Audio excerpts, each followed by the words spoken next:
భార్య: ఏమండీ, 2 రోజుల్లో నా పుట్టినరోజు వస్తుంది. గుర్తుందా? భర్త: ఇంకో 2 రోజుల్లో కరెంటు బిల్లు కట్టాలి. అది గుర్తుందా? భార్య: నా పుట్టినరోజుకి బంగారు గొలుసు కొనిస్తారండి? భర్త: లేదండి, బ్యాంకులో తాకట్టు పెట్టిన బంగారు గొలుసు విడిపించాలని అనుకుంటున్నానండి. భార్య: మన పక్కింటి ఆవిడ మెడలో వేసుకున్న నెక్లెస్ ఎంత బాగుందో.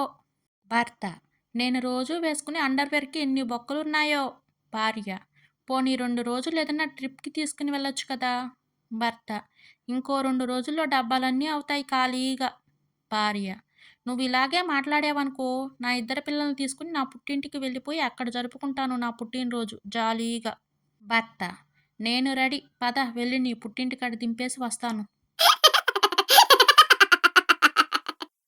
వినయ్: అరే, మన ఊరిలో ఏం నడుస్తుందిరా? విజయ్: ఆ, ఏం నడుస్తుంది? బ్రతికినోడి మీద ఏడుపు నడుస్తుంది, చెడిపోయినోడి మీద నవ్వు నడుస్తుంది. తండ్రి: ఒరే నాన్న, అక్కడ బంగారం చైన్ ఉంటుంది, తీసుకునిరా. కొడుకు: ఎక్కడ నాన్న, కనిపించడం లేదు. తండ్రి: మీ అమ్మ వాళ్ళ బాబు కొనిస్తేనే కదా ఉంటుంది. కొడుకు: నాన్న, మన కారు తీ, అలా షికారుకి వెళ్దాం. తండ్రి: మనకెక్కడిది నాన్న కారు. కొడుకు: మీ బాబు కొనిస్తేనే కదా మన దగ్గర కారు ఉంటుంది.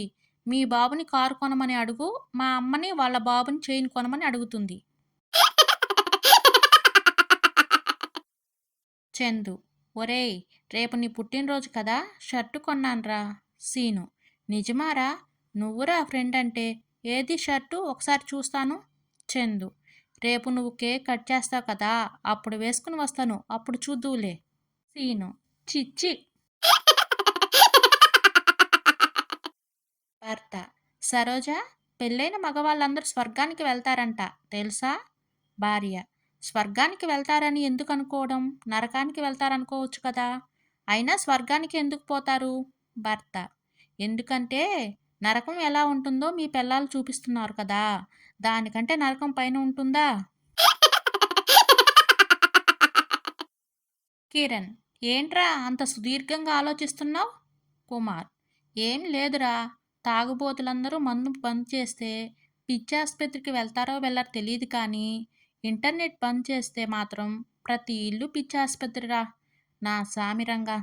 కిరణ్: ఇది మాత్రం నిజంరా బాబు, ఇంటర్నెట్ లేకపోతే బుర్ర అస్సలు పనిచేయదు, టైంపాస్ అవదు. మామయ్య: మేనకోడలా, స్కూల్కి ఎందుకు పోలేదు? మేనకోడలు: జ్వరం వచ్చింది మామయ్య. మామయ్య: ఒళ్ళు చల్లగానే ఉంది కదా. మేనకోడలు: చలి జ్వరం వచ్చింది మామయ్య. మామయ్య: చలి జ్వరం వస్తే ఒళ్ళు వేడిగా కావాలి కానీ నీకేంటి చల్లగా ఉంది. మేనకోడలు: ఇప్పుడే ఫ్రిడ్జ్ నుండి వచ్చాను. మామయ్య: ఫ్రిడ్జ్లో నుండి వస్తే గడ్డ కట్టాలి కదా. మేనకోడలు: ఫ్రిడ్జ్ నుండి బయటకు రాగానే కరిగిపోయాను, అందుకే నా ఒళ్ళు చల్లగా ఉంది.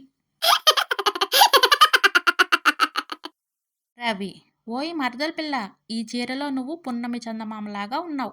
పక్కనే ఉన్న రవి భార్య: మరి నేనెలాగున్నాను? కోడిగుడ్డులో చందమామలాగా ఉన్నానా? మా చెల్లి కట్టుకున్న చీరలు లాంటివి ఓ 5 చీరలు కొని తేలేదనుకో, నీ గుడ్లు పీకి గుడ్లు ఉక్కిచ్చేసేస్తాను, జాగ్రత్త.